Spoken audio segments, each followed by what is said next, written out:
Mesdames, Mesdemoiselles et Messieurs, bonsoir. Votre journée a été agréable, j'espère? Oui? Formidable. Et nous sommes contents de nous retrouver ici ce soir. Alors hier soir, il me semble que j'avais dit que je vois des bancs presque remplis. Et ce soir, que dirais-je? Alors, je vous avais demandé d'appeler quelqu'un et de lui dire, il faut être là. Alors, j'ai cru entendre qu'il y a une nouvelle personne avec nous ce soir. Oui, c'est bien ça? Non? Ah, d'accord. J'étais derrière et j'ai cru entendre que c'était cela. En tout cas, nous sommes contents de nous voir et d'être ensemble. Nous sommes des habitués et cela nous fait plaisir certainement d'être dans la maison de l'Éternel. Alors, il y a une mère qui me disait, ma fille, elle est contente de venir. Et elle me dit, maman, on y va, on y va, on y va. Formidable, ça fait plaisir, ça fait plaisir. Ce soir, nous sommes heureux d'être ensemble et de pouvoir découvrir un autre thème. Oui, créer pour savourer Dieu. Waouh! Créer pour savourer Dieu. Mais avant de voir qu'est-ce qui se cache derrière ce thème, créer pour savourer Dieu, je rappelle que demain soir, nous serons ici et notre sujet de demain soir s'intitule « Comment dire à son amoureux, je t'aime ». D'accord? Comment dire à son amoureux, je t'aime. Mercredi, nous aurons une réunion tout à fait différente de ce que nous avons eu jusqu'à maintenant. Nous aurons une soirée de prières, des cantiques, des psaumes, un moment vraiment extraordinaire. Vous êtes tous invités et invitez aussi vos amis à être présents. Jeudi soir, nous ne serons pas ici et ensuite nous allons nous retrouver, bien sûr, le vendredi. Avez-vous mis vos sujets dans la boîte à prière? Voilà, ça arrive encore.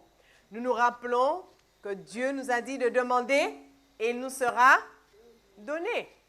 Et si nous demandons avec foi, il nous accordera. Vous savez, c'est ce même Seigneur qui répond aux prières, qui a dit cependant, si vous demandez quelque chose, mais en doutant, il ne peut pas agir. Donc, alors que nous allons prendre un moment pour prier, ajoutez foi à ce que vous avez demandé à Dieu. Croyez que ce Dieu, il entend et qu'il répond.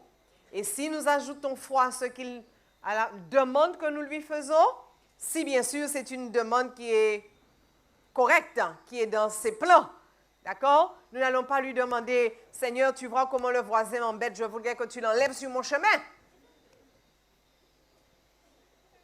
J'espère qu'il n'y a personne qui a écrit ce type de prière, parce que là, le Seigneur ne pourra pas exaucer cette prière. Mais si vous demandez à Dieu, Seigneur, tu vois comment mon voisin me persécute, donne-moi beaucoup d'amour pour que je puisse supporter mon voisin. Alors là, je vous garantis, le Seigneur va répondre à cette prière. Bien, nous allons prier et nous allons demander à Dieu d'intervenir dans nos vies. Je vous invite donc à prendre la position. Merci, il y a encore un autre retardataire. Voilà, ça arrive. C'est bien, ça veut dire que nous faisons confiance à Dieu et nous savons que Dieu est un Dieu qui répond aux prières. Je vous invite par conséquent à vous joindre à moi dans ce moment de prière.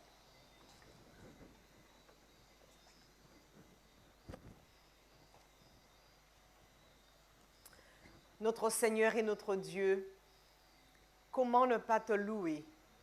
Comment ne pas te bénir pour tant de bénédictions que tu déverses sur chacun de nous? Aujourd'hui, Seigneur, nous avons été encore richement bénis. S'il fallait interroger ce soir, plusieurs seront en mesure de dire ce que tu as fait. Mais nous croyons, Seigneur, que nos voix se sont élevées vers toi au cours de cette journée pour te remercier infiniment. Nous avons cependant, Seigneur, encore d'autres préoccupations parce que nous avons vu ta main à l'œuvre jusqu'à maintenant dans nos vies. Nous t'avons interrogé et tu as répondu et nous avons pris goût, Seigneur. Et voilà pourquoi nous sommes encore ce soir venus avec nos sujets de prière pour te demander de les exaucer dans le nom de Jésus. Seigneur, et nous ne sommes pas toujours en mesure de les formuler de la bonne manière. Et d'ores et déjà, nous te demandons pardon pour tous les sujets qui auront été mal formulés. Mais puisque tu as dit que le Saint-Esprit est celui qui arrange nos prières, pour qu'elles arrivent jusqu'à toi, pour qu'elles soient traitées et qu'elles retournent sur nous en arrosée de grâce et de bénédiction, alors Seigneur, nous osons te les présenter et nous te disons merci. Merci Saint-Esprit pour l'œuvre que tu réalises à notre endroit. Seigneur, ce soir, nous sommes là et nous prions pour que tu nous donnes la foi qu'il faut. Que tu augmentes notre foi, Seigneur, si tu réalises qu'elle est trop petite. Parce que tu dis, mon Dieu, tu exauces ceux qui demandent avec foi. Alors nous voulons voir l'exaucement de nos prières. Nous prions cet instant, mon Dieu, que tu nous donnes la foi. Enlève, Seigneur, de nous toute incrédulité et remplis-nous, Seigneur, de la foi, de la très sainte foi de notre Seigneur Jésus, afin que nous soyons en mesure de demander maintenant et de croire que tu vas nous donner. Seigneur, tu connais tous ces sujets et tu sais ce qu'il faut à chacun de nous. Alors nous nous abandonnons entre tes mains. Tu connais cet homme qui te demande quelque chose de spécial, cette jeune fille qui te demande de prier, qui te demande d'intervenir dans la vie de son frère, qui n'a pas forcément envie de venir t'écouter, mais elle prie pour que ce frère intervienne, vienne écouter ta parole. Elle prie pour que son père qui est malade, lui aussi, mon Dieu, trouve la guérison et qu'il vienne écouter ta parole. Alors entends ses prières. Il y a cet homme qui demande à ce qu'on prie pour son épouse qui est malade. Mon Dieu, là aussi, interviens s'il te plaît. Il y a d'autres qui prient pour des sujets divers que tu connais, que je ne connais pas, mais que toi tu connais. Alors s'il te plaît, mon Dieu, interviens puissamment.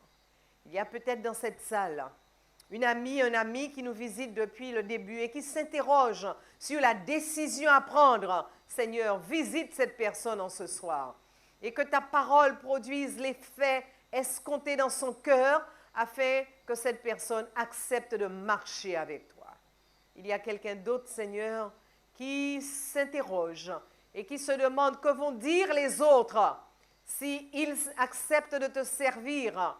Seigneur, enlève toute inquiétude et viens lui rappeler que tu as tant fait pour lui par Jésus ton Fils et que maintenant, Seigneur, tu voudrais aussi que lui, il fasse juste un geste d'amour pour tant d'amour manifesté à son endroit. Seigneur, merci de nous entendre et merci d'agir. Agis, Seigneur, au-delà même de ce que nous pouvons te demander et que nous pouvons espérer, car nous croyons que tu es le Dieu qui remplit jusqu'à déborder nos coupes. Alors, Seigneur, que ton nom soit béni, que ton nom soit exalté et que toute la gloire te revienne dès maintenant et pour l'éternité. Amen.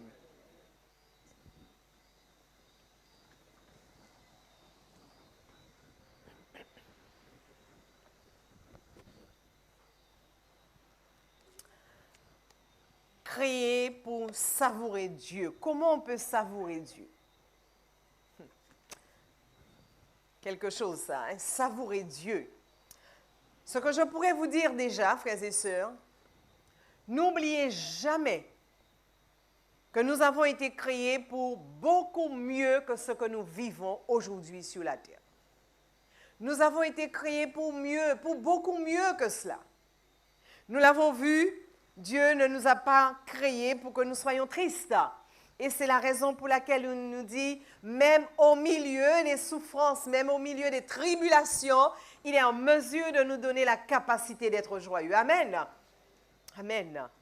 Oh, ce matin, je lisais dans mon moment de méditation, et je lisais ce texte où l'auteur dit que personne ne voit sur ton visage que ça ne va pas. Que personne ne voit. Si la personne sait qu'il y a quelque chose dans ta vie qui ne va pas, c'est parce que toi, tu auras pris le soin de le lui dire après que Dieu ait répondu à ta prière. Mais que personne ne voit sur ton visage que ça ne va pas. Parce qu'en réalité, le Seigneur est avec nous. Amen. Il est près de nous. Nous pouvons avoir beaucoup d'épreuves et de difficultés, mais nous ne sommes pas seuls. Et nous savons que notre Dieu nous donne tout ce qu'il faut pour triompher. Oui, alors restons confiants et avançons. Nous avons été créés, mesdames et messieurs, pour l'honneur de Dieu. Oh, s'il y a un thème que nous ne devons pas oublier, c'est bien cela. Et nous y reviendrons encore vendredi soir. Créer pour l'honneur de Dieu. Et tout ce que le Seigneur est en train de faire pour nous, c'est pour nous restaurer et pour nous remettre dans l'état où il avait voulu que nous soyons. C'est-à-dire que nous soyons en mesure d'accomplir la mission pour laquelle il nous a appelés à l'existence. Dans le livre d'Ésaïe au chapitre 43,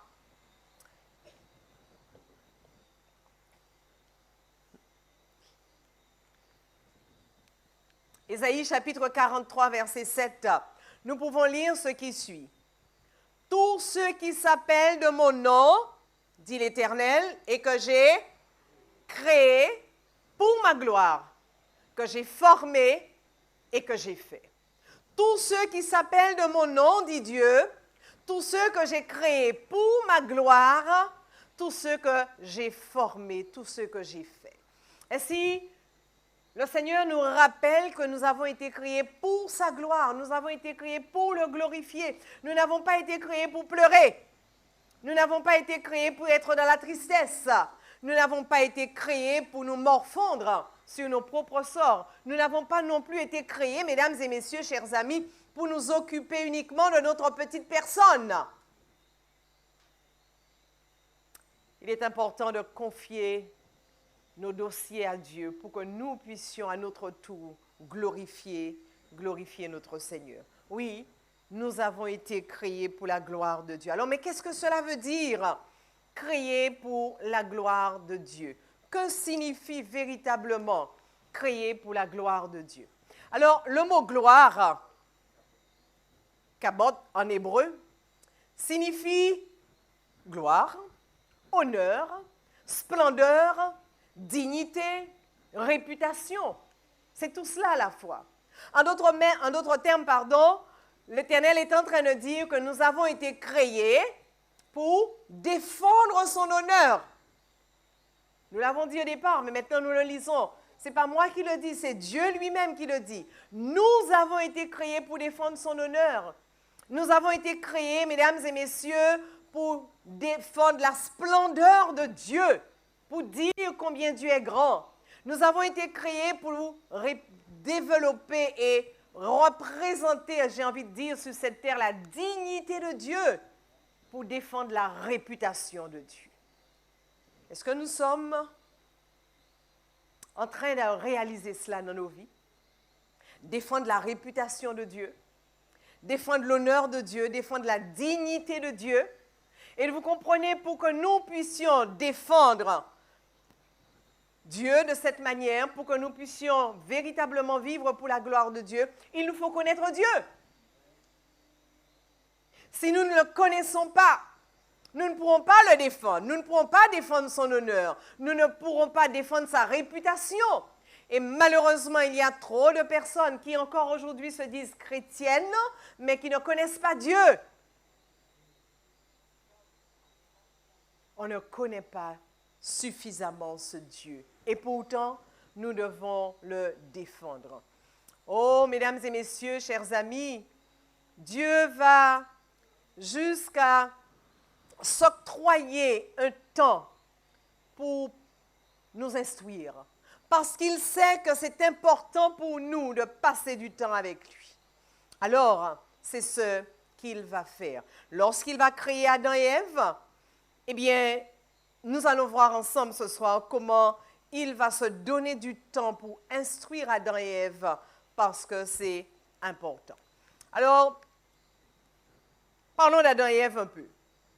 Quel jour l'homme a-t-il été créé? Là, c'est pour nos amis qui ne connaissent pas. Alors, on va lire cela dans Genèse, chapitre 1er, versets 23 à 27, parce que nous ne sommes pas tous au même niveau ici.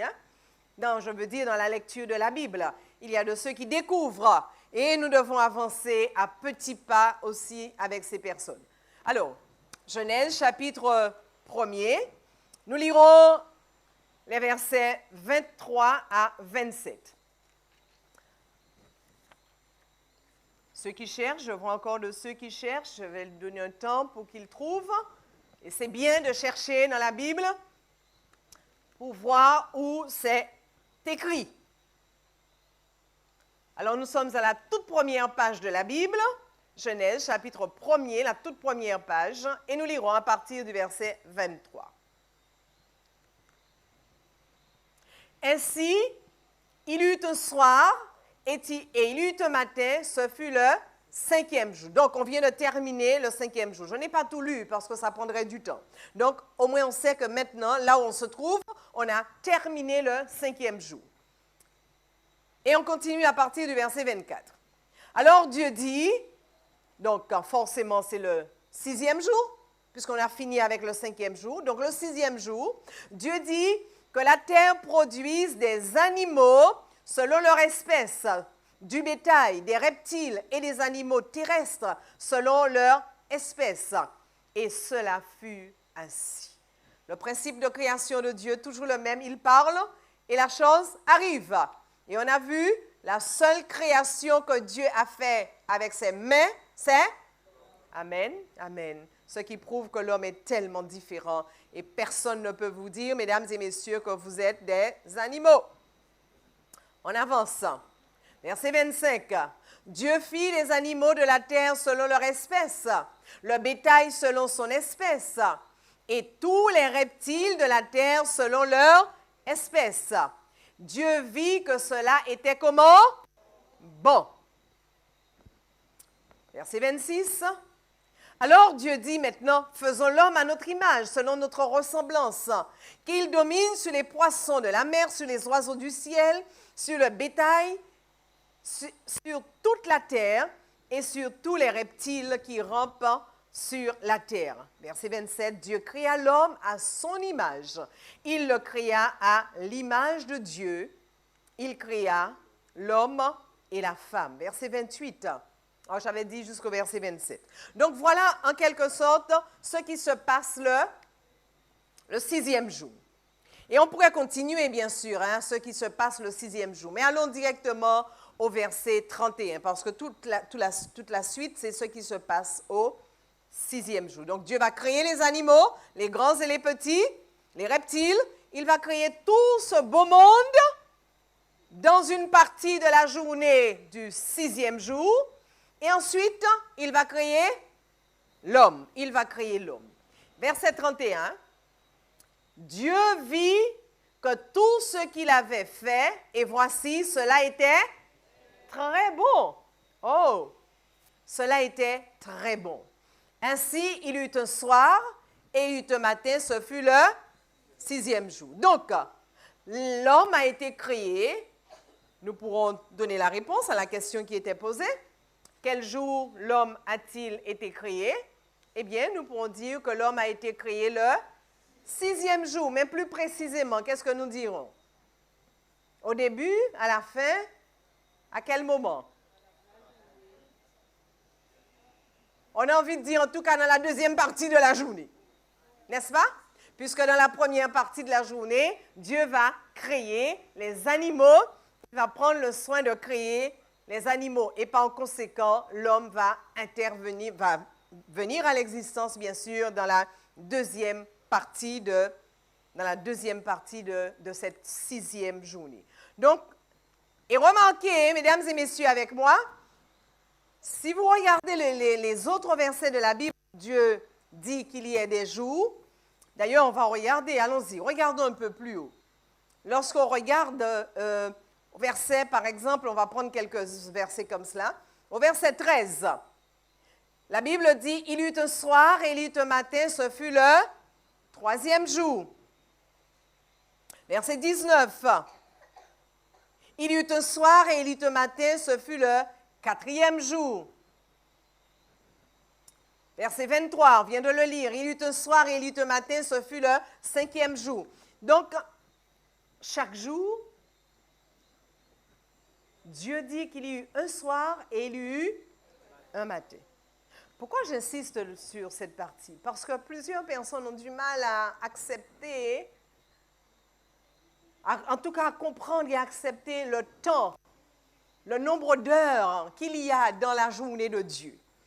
Pour certains, ce sont des journées qui ont été notamment des millénaires.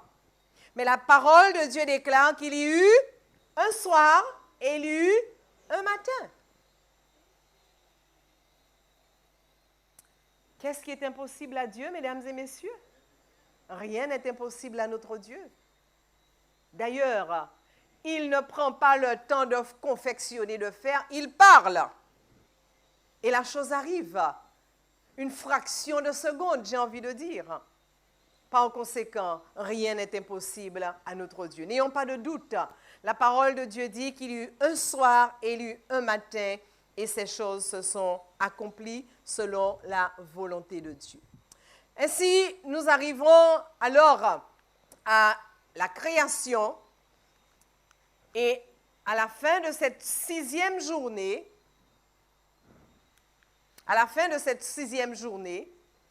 eh bien, Dieu dit que tout est très bon. Cependant, la création est inachevée. Les autres jours, Dieu dit c'est bon. C'est bon. Le sixième jour, l'Éternel dit que ce qu'il a fait était très bon. Et aussi magnifique que ce jardin pouvait être. Avec l'homme et la femme, à la fin de cette sixième journée, dans le jardin d'Éden. Cependant, la création va rester inachevée. Pour quelle raison? Eh bien, nous allons découvrir pourquoi la création est inachevée. Il manque quelque chose. Il manque quelque chose, mesdames et messieurs, et le Seigneur Dieu va nous le révéler. Alors, regardons au chapitre 2. Au chapitre 2, et nous lirons les versets 1 à 3. Il restait encore quelque chose à faire. Chapitre 2, versets 1 à 3, ça y est, vous avez trouvé? Ainsi furent achevés les cieux et la terre et toute leur armée.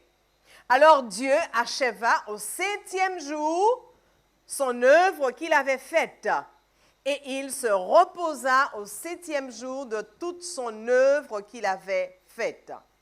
Dieu bénit le 7e jour et il le sanctifia, parce qu'en ce jour il se reposa de toute son œuvre qu'il avait faite, qu'il avait créée, en la faisant. Oui, je disais qu'il manquait une journée parce que nous n'avons pas des semaines de 6 jours, n'est-ce pas? Nous avons des semaines de 7 jours. Donc, même si Dieu dit que tout ce qu'il avait fait était très bon, alors tout de suite nous pouvons dire que cependant la création qui est très bonne est inachevée. L'Éternel Dieu va achever cette création. Et qu'est-ce qu'il va faire? Eh bien, ce texte que nous venons de lire nous dit que Dieu va créer un jour spécial. Un jour, le 7e jour, il va créer le 7e jour. Et qu'est-ce qu'il va faire dans ce 7e jour? Nous le verrons tout à l'heure. Le texte déclare, mesdames et messieurs, revenons au texte. Si vous l'avez sous les yeux, Dieu acheva au 7e jour son œuvre qu'il avait faite, et il fit quoi? Il se reposa. L'Éternel Dieu se reposa de toute son œuvre qu'il avait faite. Dieu était fatigué, n'est-ce pas? 6 jours de création, Dieu est fatigué, oui ou non? Vous ne me donnez pas une réponse, hein? Vous vous contentez de rire, mais vous ne me dites pas si Dieu était fatigué ou pas. Alors, puisque on ne sait pas très bien, mais en tout cas, quand on se repose, nous, quand vous vous reposez le soir, vous reposez parce que vous êtes fatigué, pas vrai? Oui, moi aussi, hein? D'accord? Il dit, Seigneur, je suis fatigué. Est-ce le cas de Dieu? Alors, allons-y dans Ésaïe, chapitre 40 et le verset 28. Ésaïe, chapitre 40 et le verset 28, et voyons ce qui est écrit. Mais ne le sais-tu pas? Ne l'as-tu pas appris? C'est le Dieu d'éternité, l'Éternel qui a créé les extrémités de la terre. Et avec moi la suite. Il ne se fatigue point, il ne se lasse point, on ne peut sonder son... Pourquoi il a créé le 7e jour, il était fatigué? Non. La Bible est claire. Dieu n'a pas créé le 7e jour parce qu'il était fatigué, parce qu'il ne se fatigue point. Il ne dort ni ne sommeille, notre Dieu, n'est-ce pas? Il n'est jamais fatigué. Alors pourquoi le texte dit que Dieu va se reposer? alors il ne va pas se reposer parce qu'il est fatigué. Il va se reposer pour une autre raison, mais pas parce qu'il est fatigué. Continuons à regarder ce texte de Genèse chapitre 2 concernant ce 7e jour que Dieu a créé. Et nous lisons au verset 3, lorsque Dieu a créé le 7e jour et il a sanctifié ce jour-là, parce qu'en ce jour, il s'est reposé. Il va sanctifier, dit la parole de Dieu, le 7e jour, parce qu'il a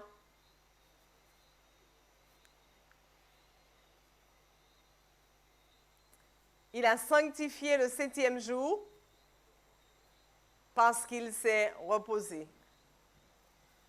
Alors, merci, c'est où je voulais arriver. Donc, remarquez que Dieu va sanctifier ce jour. C'est un jour qui va être différent des autres jours de la semaine. Nulle part, si vous prenez le temps de lire les 2 premiers chapitres de la Genèse, vous ne verrez pas que Dieu dit qu'il a sanctifié le premier, le deuxième, le troisième ou le quatrième. Mais lorsqu'il arrive au 7e, il dit qu'il a sanctifié le 7e jour. Qu'est-ce que ça veut dire, sanctifier? Eh bien, sanctifier, comme vous le lisez ici, c'est mettre à part pour un usage différent, pour un usage saint. Donc, Dieu est en train de dire que ce jour qu'il a créé, dans lequel il s'est reposé, on va revenir plus tard sur la notion du repos de Dieu, mais il va mettre ce jour à part pour un usage saint, pour un usage différent des autres jours de la semaine. En d'autres termes, mesdames et messieurs, le 7e jour, c'est que Dieu va créer, c'est sa signature qu'il va apposer à cette semaine de la création. Parce qu'il va créer un jour, et dans ce jour qu'il crée, il ne fait rien d'autre que de se reposer. Donc, il appose sa signature. Vous avez déjà vu un peintre faire un tableau? Forcément, quand il a fini le tableau, qu'est-ce qu'il fait? Il met sa signature. Le sabbat est la signature de Dieu sur sa création. Et c'est pourquoi, mesdames et messieurs, le sabbat que Dieu va créer est d'une importance vraiment exceptionnelle, une importance capitale. Dieu fit du 7e jour, disais-je, un jour différent de tous les autres. Il le bénit et il le sanctifia. Oh, je ne suis pas en train de dire que Dieu ne va pas nous accorder des bénédictions les autres jours. Mais si vous voulez des bénédictions en abondance, alors forcément, il faut venir les chercher le jour que Dieu a béni. Est-ce que vous serez d'accord avec moi? Il va vous bénir les autres jours. Mais le 7e jour, puisque c'est un jour qui est déjà en lui-même béni, par conséquent, Dieu donne encore des bénédictions. C'est un jour qui est sanctifié, et si vous voulez être sanctifié, forcément, vous devez vous familiariser avec ce jour, car c'est en ce jour sanctifié que l'Éternel va aussi déverser la sainteté sur son peuple. Oh, mesdames et messieurs, il y a des personnes qui se posent la question et qui disent, mais quelle différence y a-t-il entre le premier ou le deuxième jour? Mais comme je viens de vous le dire, les autres jours n'ont pas été bénis. Les autres jours n'ont pas été sanctifiés.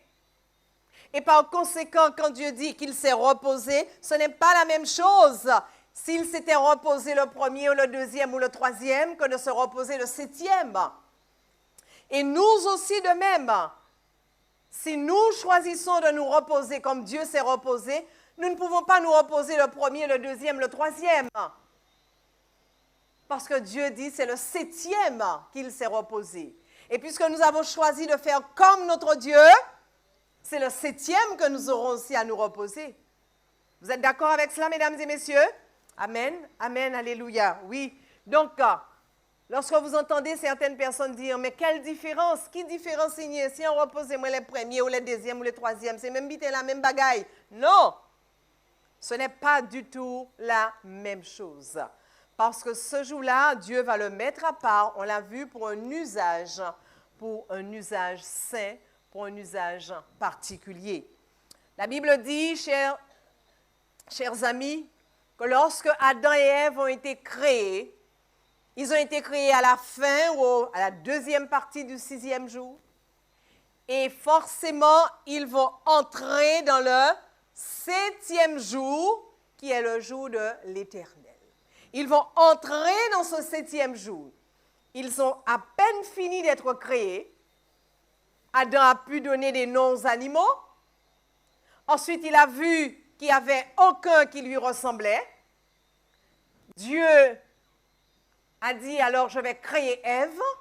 C'est ainsi que Ève est venue aussi à l'existence. Et les deux se sont retrouvés, bien sûr, peut-être à la fin de cette 6e journée, à regarder un peu ce qui se passait autour d'eux. Mais c'est le 7e jour qu'ils vont entrer véritablement, chers amis, dans la contemplation de ce merveilleux jardin que Dieu leur a créé. J'ai envie de vous inviter pendant quelques minutes à rêver un peu. Imaginez que vous, juste une image que j'ai trouvée quelque part, hein, d'accord? Vous arrivez dans une entreprise et c'est votre première journée de travail. Et alors que vous arrivez dans cette entreprise, votre première journée de travail, le patron vous reçoit et vous vous attendez à ce qu'il vous emmène, qu'il vous donne les tâches à réaliser. Il vous emmène, il vous fait visiter l'entreprise, il vous fait rencontrer les membres du personnel, les personnes qui travaillent dans l'entreprise. Et lorsque vous avez fait le tour, vous vous attendez à ce qu'ils vous disent, voilà votre bureau et voilà où vous allez travailler. Mais il continue encore, il vous emmène dans la salle de réception. Et là, vous trouvez que dans cette salle, eh bien, tout est organisé pour qu'il y ait, pour une réception, pour vous recevoir. Et les autres employés aussi sont là. Et le patron de vous dire, aujourd'hui, c'est jour de fête. Profitez pleinement. Et vous regardez, alors on n'ira plus loin que la photo. Il vous emmène à l'extérieur et on vous fait voir qu'il y a un beau jardin. Qu'il y a encore peut-être même, imaginez, alors avec moi, on y va. Qu'est-ce qu'on va trouver? La piscine? Mais oui, pourquoi pas? Le jardin qui donne sur la mer? Il y a des arbres fruitiers, il y a peut-être même le spa. Et il vous dit, profitez de cette journée. Votre première journée de travail. Profitez de cette journée. Dites-moi, que penserez-vous de cette entreprise? Quoi? L'entreprise va couler? Oh que non, je ne pense pas. Je ne pense pas que cette entreprise va couler parce que vous allez vous dire, waouh, voilà une entreprise où je vais m'investir totalement pour travailler. N'est-ce pas, mesdames et messieurs? Yes. Eh bien, c'est un peu la même chose. C'est ce que je veux vous dire avec notre Seigneur. Le premier jour d'Adam et Ève, alors que nous avons dit que Dieu nous a créés pour le défendre, pour l'honorer, pour le glorifier, pour le représenter dignement, mais le Seigneur nous invite, il a invité Adam et Ève tout de suite après leur création à entrer dans le sabbat, et là il ne leur a pas parlé de travail, mais il va prendre du temps avec eux. Il va les accompagner à la découverte de ce merveilleux jardin. Il va prendre le temps de leur dire combien il les aime, combien il a désiré leur existence, comment il a voulu absolument qu'ils soient là parce qu'il les aime. Et Dieu va passer du temps avec Adam et Ève, va leur montrer tout ce qui est beau. Et Adam et Ève vont être là à regarder, à apprécier ce Dieu merveilleux. Mesdames et messieurs, chers amis, cela nous emmène à comprendre que ce Dieu que nous servons est un Dieu vraiment extraordinaire. N'avez-vous pas envie de fréquenter ce Dieu? N'avez-vous pas envie de vivre pour ce Dieu? Et lorsque vous réalisez encore aujourd'hui ce qu'il fait pour vous, chaque fois que nous entrons dans ce septième jour de la semaine et que nous réalisons ce qu'il a fait pour nous, n'avons-nous pas envie de vraiment dire à ce Dieu, je t'aime et j'ai envie de t'appartenir pour toujours? Certainement, certainement. Oh, chers amis, l'Éternel est un Dieu vraiment extraordinaire. Disons-nous que ce qui s'est passé au septième jour de la création avec Adam et Ève se répète encore aujourd'hui. Se répète encore aujourd'hui, mesdames et messieurs, parce qu'il y a encore dans chacune des semaines que nous vivons un septième jour. Il y a dans chacune des semaines que nous vivons un septième jour. Et l'Éternel, donc, est en train de reproduire la même chose qu'il a réalisée avec Adam et Ève le septième jour. Car Dieu ne change pas. Il n'a pas donné à Adam et Ève quelque chose le septième jour de la création pour nous donner autre chose. 6000 ans plus tard. Pas du tout. Oui, il continue de prendre soin de nous en ce septième jour, qui est son jour, de la même manière qu'il a pris soin d'Adam et Ève en ce jour-là. Comment ne pas aimer ce Dieu? Comment ne pas lui être attaché? Comment ne pas tomber amoureux de ce Dieu? Oh, j'aurais tellement parlé d'amour durant ces 2 semaines que je veux croire qu'à la fin, nous serons tous amoureux de notre Dieu. Amen. En tout cas, c'est l'objectif. Tomber amoureux de ce Dieu qui le mérite bien.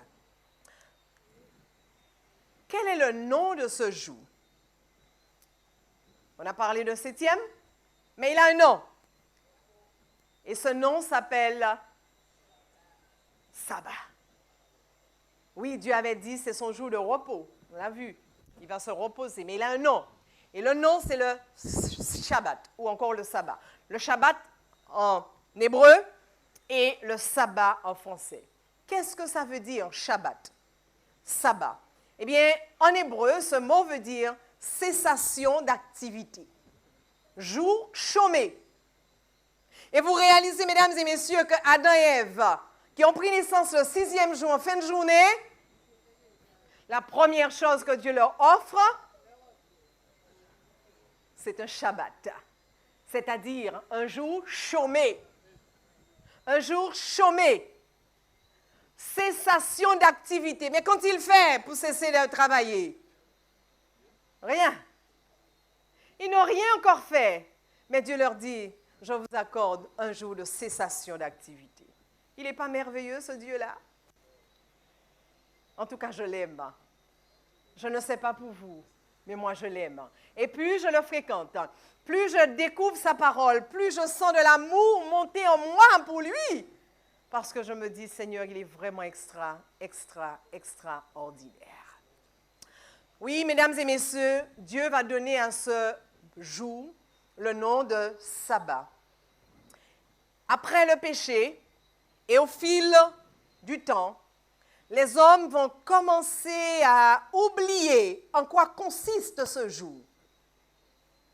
Et c'est la raison pour laquelle, encore aujourd'hui, beaucoup oublient que c'est un jour chômé. Que le 7e jour, le sabbat, est un jour de cessation d'activité. Beaucoup l'ont oublié. Pourtant, c'est écrit.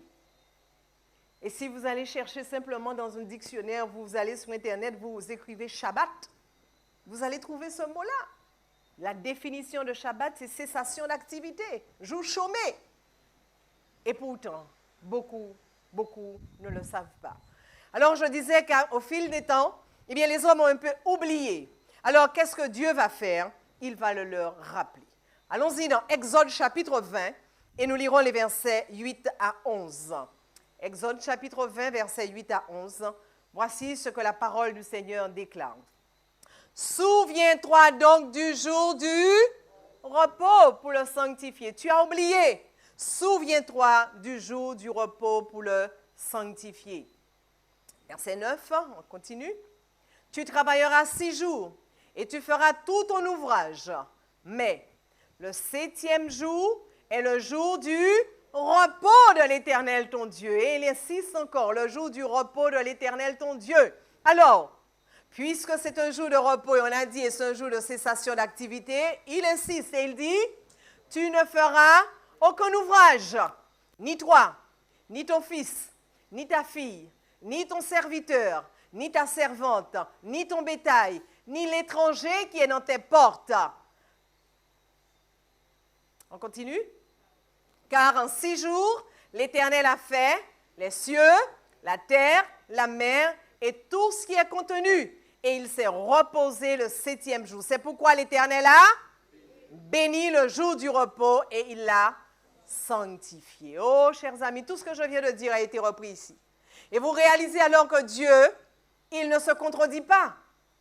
C'est ce qu'il avait déjà dit. Et lorsque les hommes ont eu tendance à oublier, eh bien, il va rappeler la même chose. Il ne va pas leur dire, bon, je vois que vous n'êtes pas trop portés sur le sabbat, le jour du repos. Par conséquent, non. Ce n'est pas cela. Il reprend la même chose. Et la parole de Dieu dit, ce jour qui est le jour de l'Éternel, vous savez ce qu'il va faire? Eh bien, chers amis, Dieu va donner ce jour à l'homme. Dans le livre de Marc au chapitre 2, verset 27, nous pouvons lire ce qui suit. Marc 2, verset 27. L'Éternel dit ceci, « Le sabbat, il a été fait pour l'homme. Le sabbat, dit Dieu, je l'ai fait pour l'homme. C'est mon sabbat, mais je l'ai fait pour l'homme. C'est mon jour de repos, dit Dieu, mais je l'ai fait pour l'homme parce que j'aime l'homme. Et parce qu'entre l'homme et moi, il n'y a pas de différence. Alors, ce qui est à moi est à l'homme. Voilà pourquoi Dieu dit, ce jour de repos, il le donne à l'homme. Oh, chers amis, ce Dieu est vraiment un Dieu vraiment, vraiment extraordinaire. Un cadeau que Dieu donne à l'homme. J'ai dit quoi? Un cadeau. Oui, le 7e jour est un cadeau.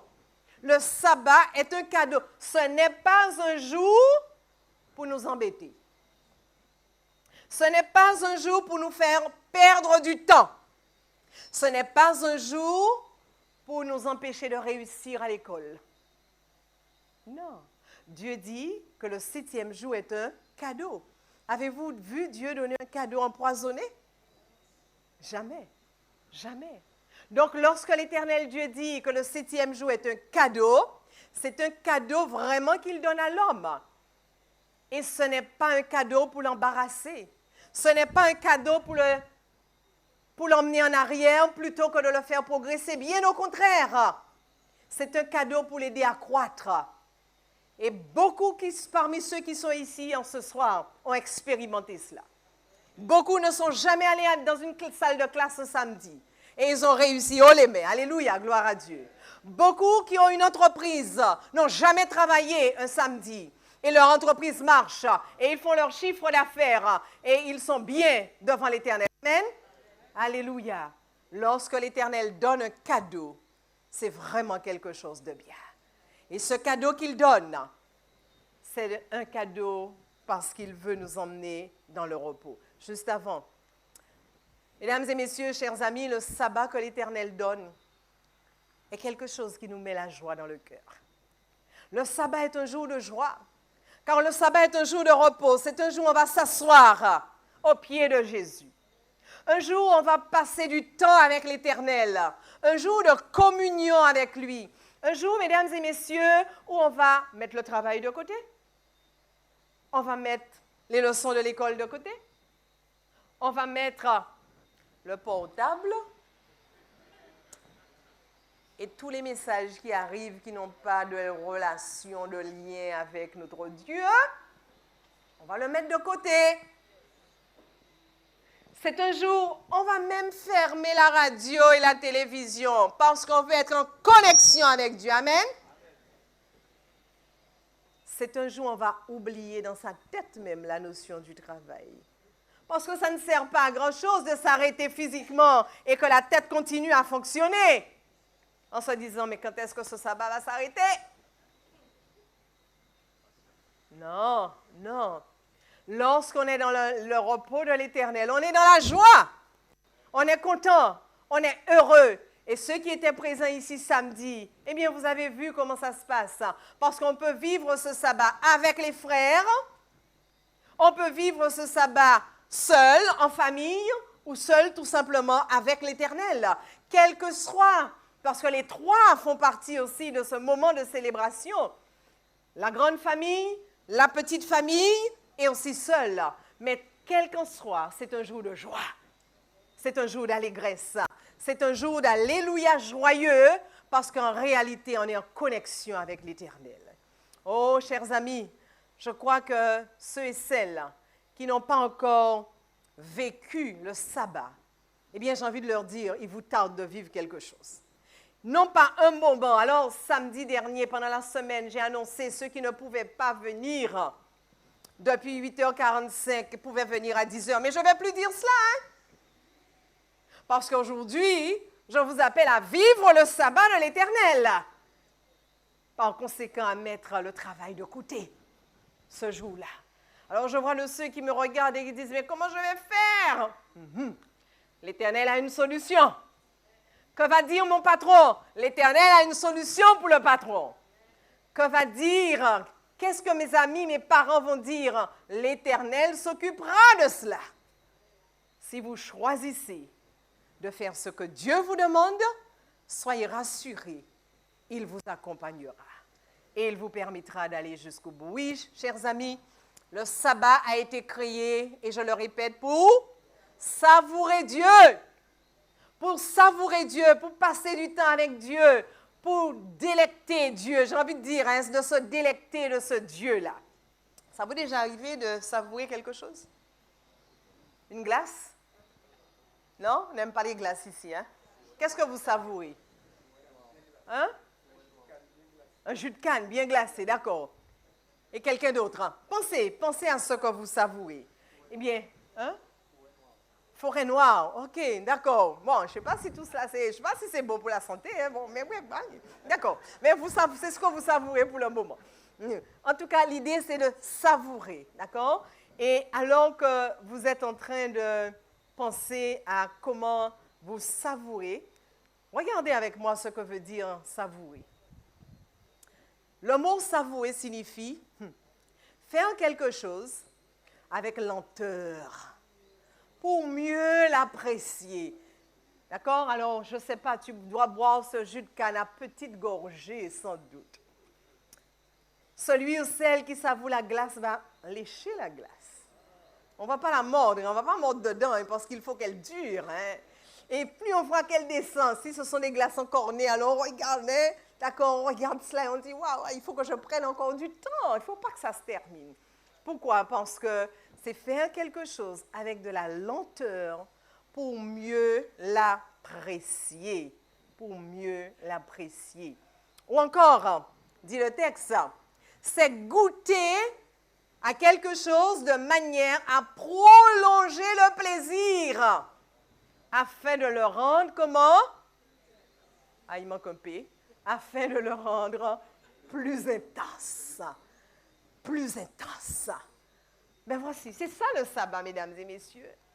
C'est ça, savourer Dieu. Alors, je vais m'arrêter. Pour ceux qui vivent le sabbat, pour ceux qui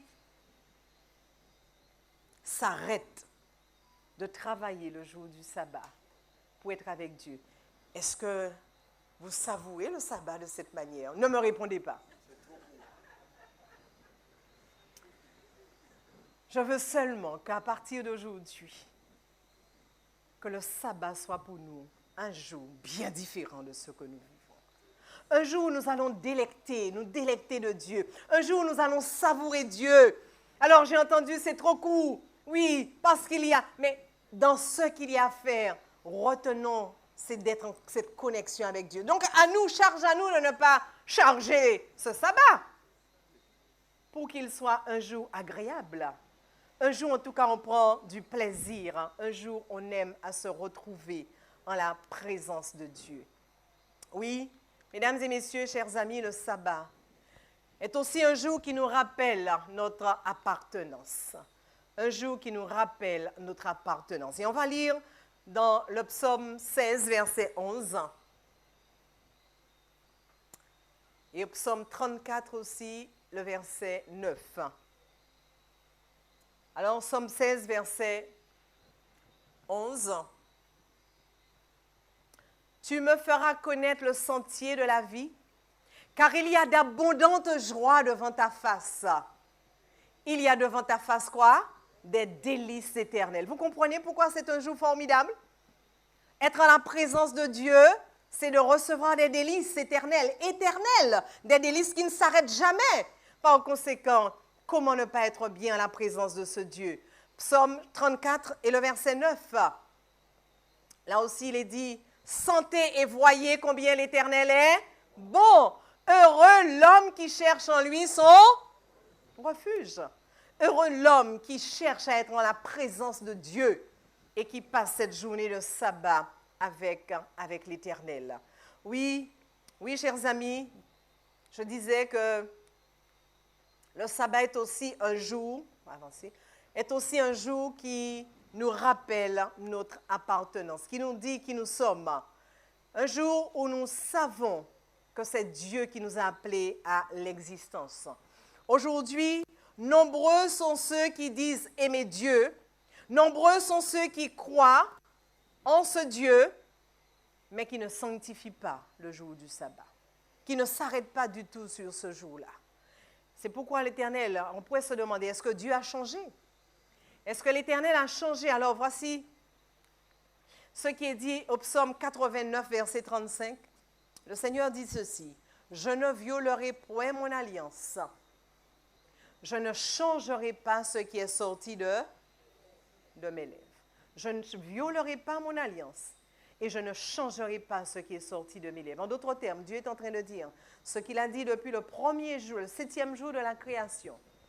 Concernant le sabbat, c'est encore ce qu'il va dire. L'heure est avancée, seulement je ne veux pas vous laisser partir sans vous dire que autour du sabbat, l'adversaire s'est bien organisé pour créer un climat tout à fait différent de ce que Dieu a voulu. Et c'est la raison pour laquelle aujourd'hui, sur les 33 000, écoutez bien, hein, 33 000 dénominations chrétiennes qui existent, un très petit nombre, encore aujourd'hui, se disant aimer Dieu, reconnaître Jésus comme le Seigneur de leur vie, continuent de faire confiance à Dieu et de sanctifier le 7e jour, le jour du sabbat. Qu'est-ce qui s'est passé?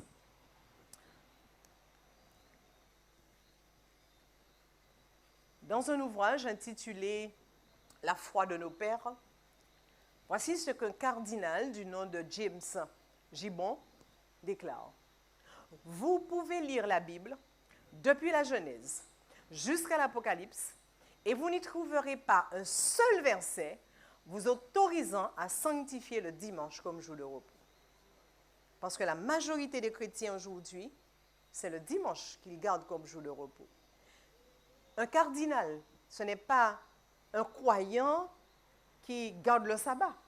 Mais lui-même, il avoue et il dit que vous pourrez feuilleter la Bible de la Genèse à l'Apocalypse et vous ne trouverez à aucun moment dans ce livre un verset qui vous autorise, en tout cas, à sanctifier le dimanche au lieu du jour de repos, du samedi. Les Écritures, dit-il, ordonnent l'observation religieuse de quel jour? Du samedi. Il a lu la Bible. Un cardinal qui est en contact avec la parole de Dieu. Il ne le fait pas. Mais il dit, voici ce que déclare la parole de Dieu. À vous, mesdames et messieurs, de savoir ce que vous allez faire. Alors, Clovis Chapelle, un autre aussi prêtre, dans un ouvrage qui s'intitule « Les 10 règles pour bien vivre », dit ceci. « La raison pour laquelle nous observons le premier jour au lieu du 7e, c'est-à-dire le dimanche au lieu du samedi, ne repose sur aucun commandement que ce soit. Aucun commandement que ce soit. Donc, il reprend la même chose que l'autre disait. On pourrait chercher en vain dans la Bible pour y trouver le droit de changer le 7e au premier jour de la semaine. On pourrait chercher cela en vain. Alors ce soir, j'ai envie de vous dire, ne rentrez pas à la maison en vous disant, je vais essayer de chercher. Mais on vous a déjà, vous pouvez, mais on vous a déjà dit, vous allez chercher en vain. Et vous n'allez jamais trouver un verset qui vous dit qu'il est préférable aujourd'hui d'observer comme jour de repos le dimanche, qui est le premier jour de la semaine, plutôt que le samedi, qui est le 7e jour. Alors, dans la catéchèse du converti, on peut trouver ceci. Mais quel est le jour du sabbat? Quel est le jour du repos? Et la réponse est, d'accord, quel est le jour? C'est le samedi qui est le jour du sabbat. Donc, quel est le jour du sabbat? C'est le samedi qui est le jour du sabbat, non pas le dimanche, non pas le vendredi, non pas le mercredi. Alors, la question est posée, alors pourquoi observons-nous le dimanche au lieu du sabbat? Et la réponse?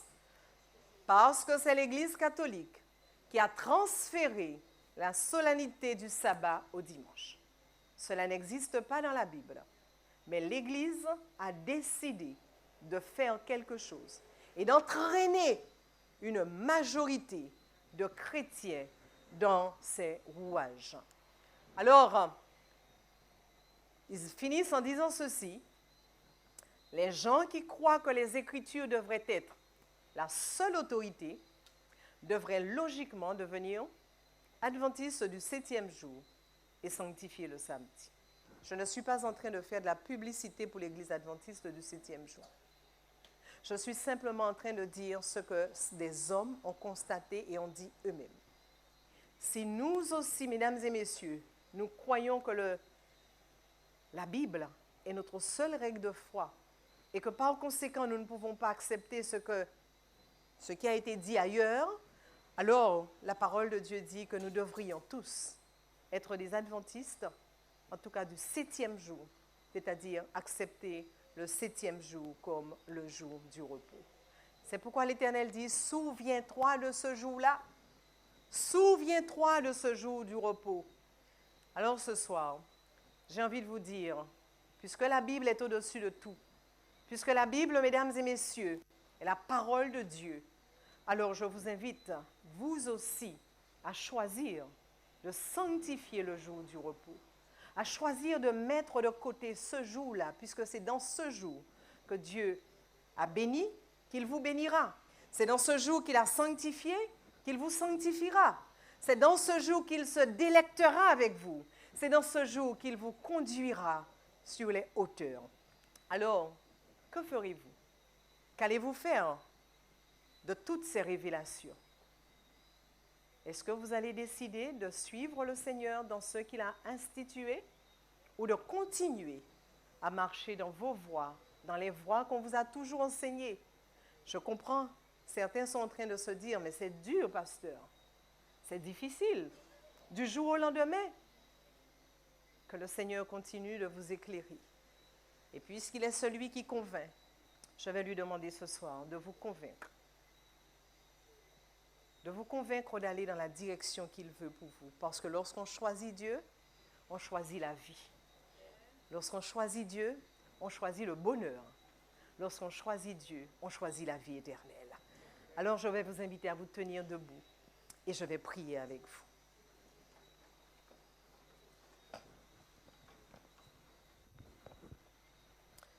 Éternel, notre Seigneur et notre Dieu, nous ne pouvons que te dire merci pour ta parole. Merci pour cette parole qui est si claire, si limpide. Merci Seigneur parce que tu nous as encore rappelé en ce soir que tu es le même. Tu ne changes pas. Ce que tu as dit à la première semaine de la création, 6000 ans plus tard, tu répètes la même chose. Parce que tu ne peux changer, parce que ce que tu dis est ce qu'il y a de vrai. Seigneur, nous voulons te demander pardon ce soir, car plusieurs d'entre nous ce soir, n'ont pas sanctifié ton jour de repos, ne l'ont pas gardé comme étant ce jour que tu as mis à part. Nous avons fait nos affaires, nous nous sommes laissés tromper, mais aujourd'hui tu parles à nos cœurs. Et nous voulons tout simplement te dire, Seigneur, nous voici. Et montre-nous comment nous en sortir. Viens toi-même nous sortir de ce pétrin dans lequel nous nous trouvons maintenant. Manifeste-toi dans la vie de tes enfants. Fortifie, Seigneur, ceux et celles qui ont déjà commencé à honorer ce jour de sabbat. Qu'ils fassent de ce jour vraiment un jour de communion, un jour où ils vont te savourer, un jour de délices. Et pour ceux qui n'ont pas encore commencé, Seigneur, visite-les et fortifie-les et donne-leur la force et le courage de se positionner pour toi. Merci, mon Dieu, de prendre soin de nous comme tu le fais. Garde-nous dans ta paix alors que nous allons quitter ces lieux pour rentrer à la maison. Accorde-nous une bonne nuit de repos et que nous soyons encore présents demain soir pour continuer à découvrir ce que tu as à nous dire.